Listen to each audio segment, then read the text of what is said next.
Bismillahirrahmanirrahim. Assalamualaikum warahmatullahi wabarakatuh.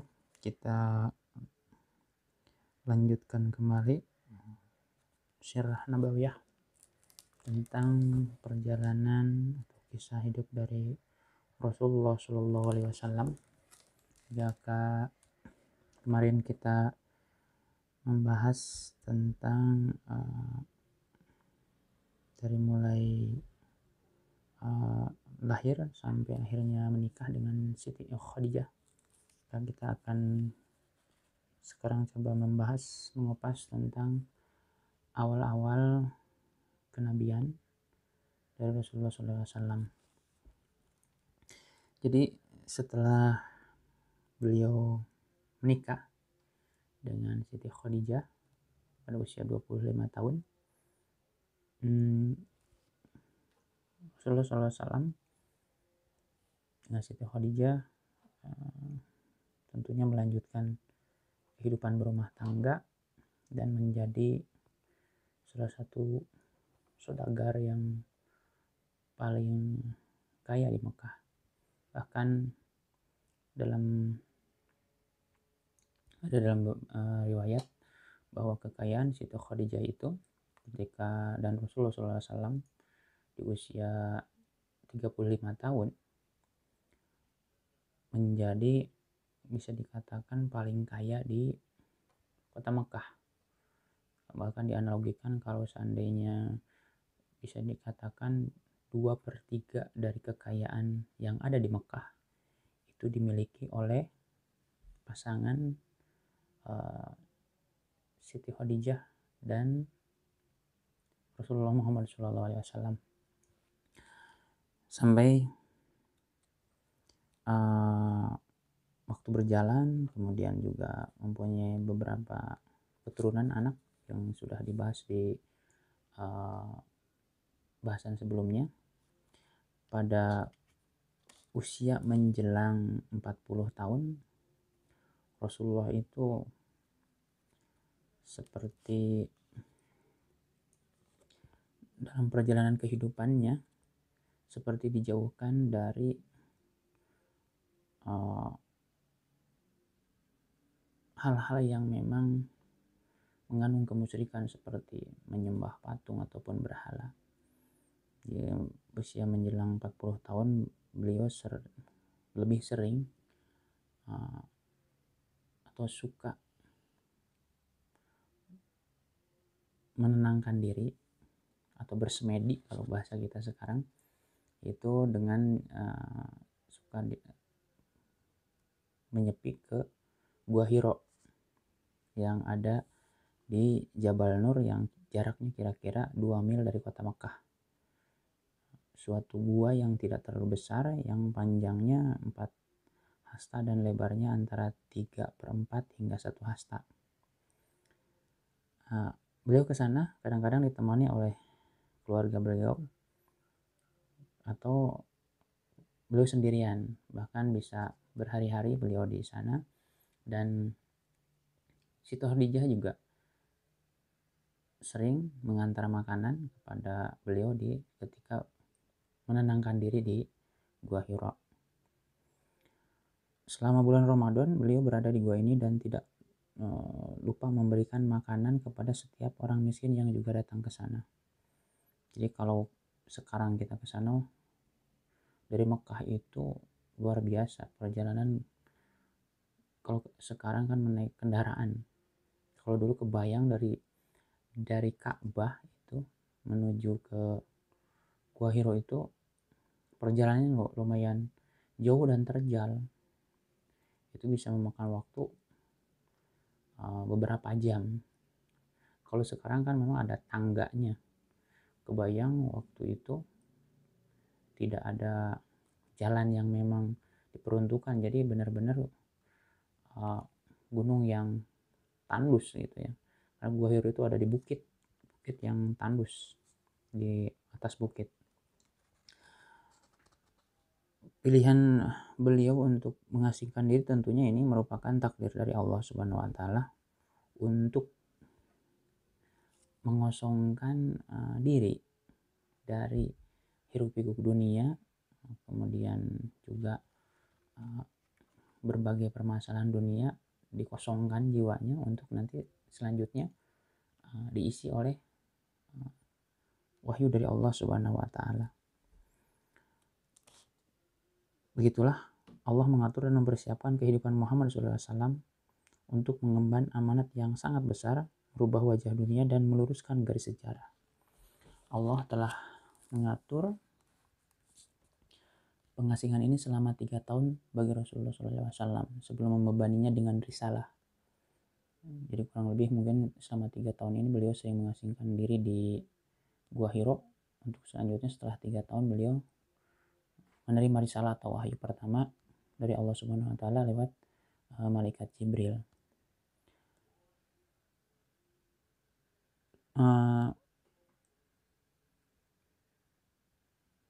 Setelah mengamati dan meneliti berbagai dalil dan perbandingan yang lain,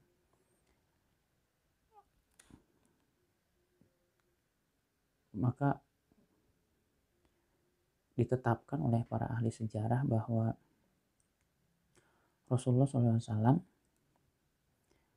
mendapat wahyu pertama itu pada hari Senin malam tanggal 21 dari bulan Ramadan atau bertepatan dengan tanggal 10 Agustus 610 Masehi. Usia beliau saat itu genap 40 tahun lebih 6 bulan 12 hari menurut perhitungan kalender Hijriah, atau 39 tahun lebih 3 bulan 22 hari menurut perhitungan kalender Syamsiah.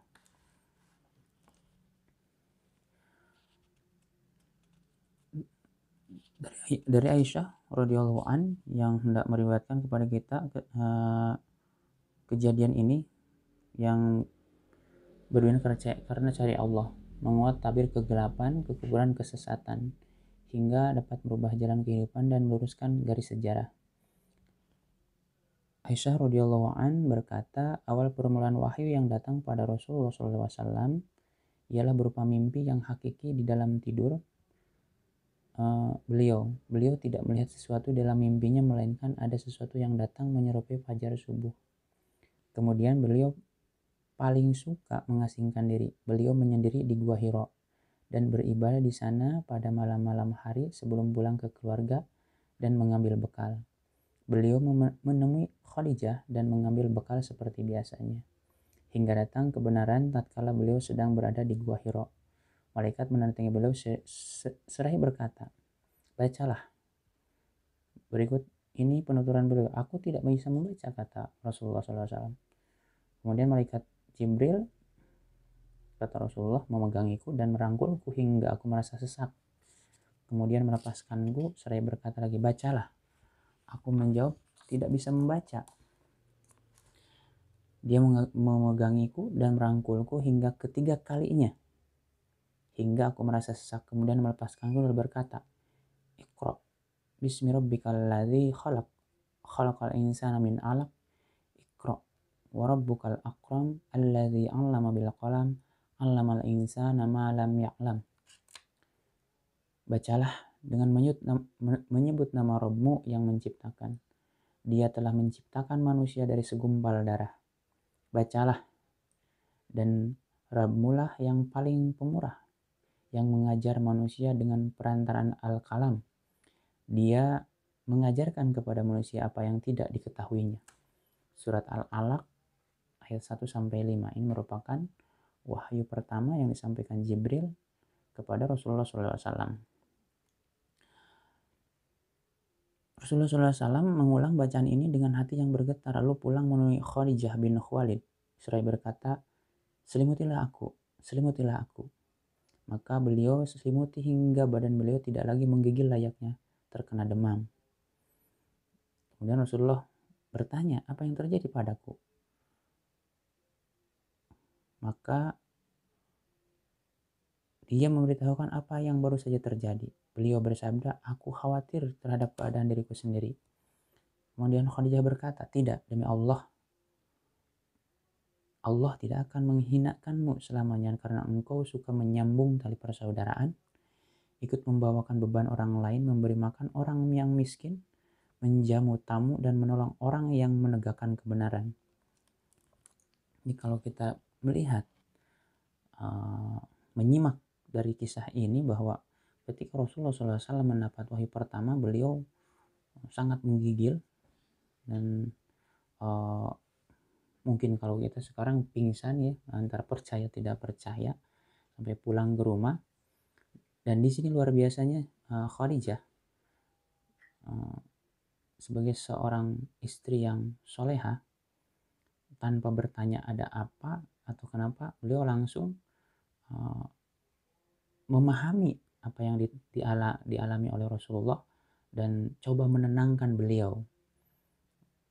Dan ini tentunya sesuatu yang bisa jadi pelajaran buat kita.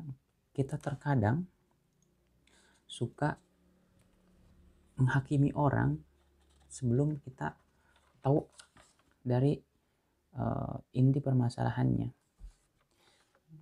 Karena sebagai seseorang yang kadang kita ke keluarga, nanti misalnya ke pasangan, alangkah baiknya ketika kita menemukan keluarga kita yang dapat musibah atau apapun, misalnya ada sesuatu yang memang luar biasa, ada baiknya menenangkan dulu.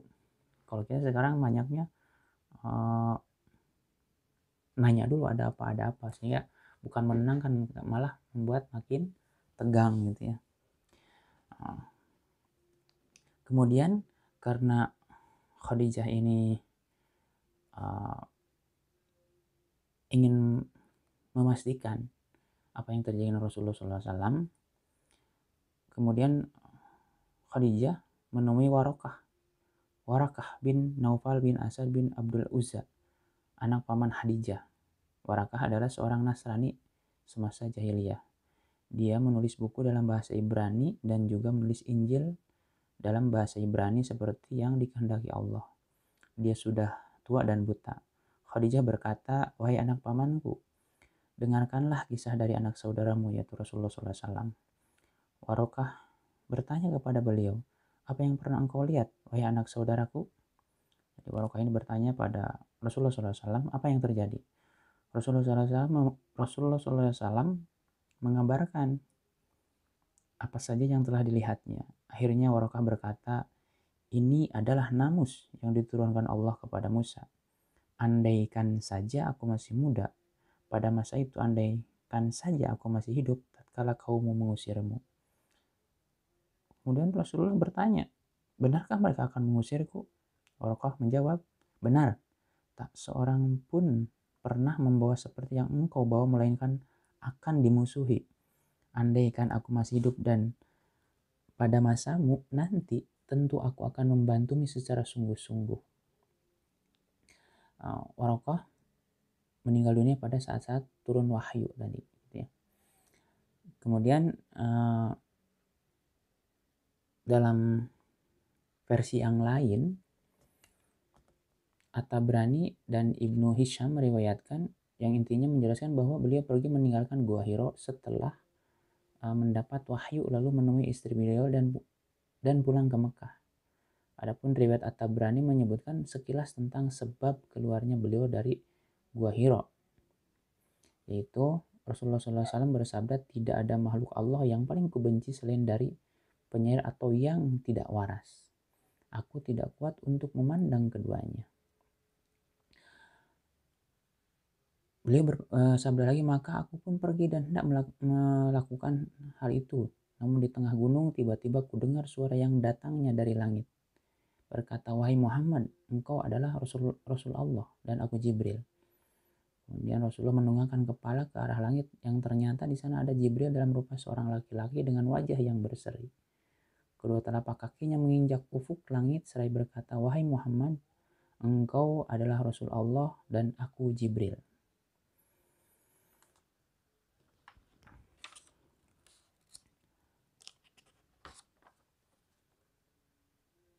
Dan tentunya ini kisahnya berlanjut ketika Rasulullah menemui Siti Khadijah untuk menyampaikan kabar bahwa dia ditemui oleh malaikat Jibril. Dan dalam hal ini Siti Khadijah mengabarkan kepada Warokoh, ini riwayat yang seperti sama yang tadi ya, bahwa Rasulullah SAW meninggalkan istrinya dan pergi ke Mekah. Beliau bertemu Warokoh. Setelah mendengarkan penuturan langsung dari beliau, Warokoh berkata, "Demi diriku yang ada di tangannya, engkau adalah benar-benar nabi umat ini. Nama yang besar telah datang kepadamu seperti yang pernah datang kepada Musa."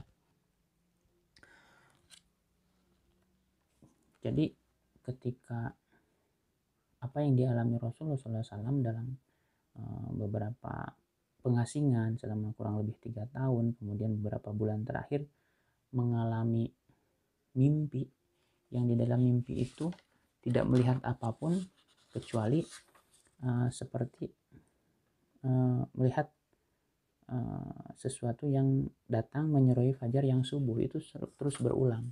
Dan akhirnya pada